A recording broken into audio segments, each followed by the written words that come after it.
Bob Gimlin is a horse rancher and builder in Yakima, Washington. The first time he had heard of Sasquatch was during a trip through British Columbia, Canada, when he and his wife saw a sign for Sasquatch country, depicting a hair-covered figure. His wife suggested that it must be some kind of Indian tribe, to which Gimlin responded, "They are not very good-looking Indians." He maintains that he was agnostic on the subject of Sasquatch's existence, holding a non-committal show-me attitude. A friend by the name of Roger Patterson, a fellow rodeo rider, became enthusiastic over the prospect of finding Bigfoot after reading an article written by Ivan Sanderson in 1959 about America's abominable snowman in the mountains of Northern California.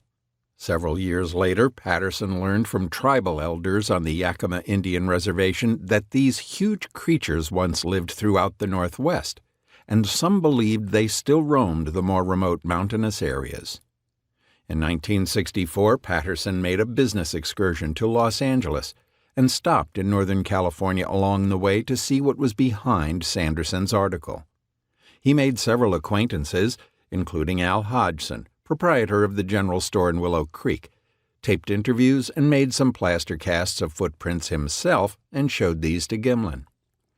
Gimlin remarked, "I was not convinced that they really existed. I figured Roger must have had a reason. He showed me plaster casts and I heard different stories from people who had seen them, so I thought, well, maybe there is something to this. But I just didn't believe in them, basically. Didn't believe it was possible they could exist." However, Gimlin remained open-minded.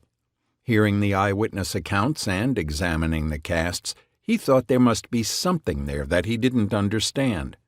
His interest was piqued, and he accompanied Patterson to investigate reports in the Yakima region, and the two rode on horseback many times in the forests around Mount St. Helens.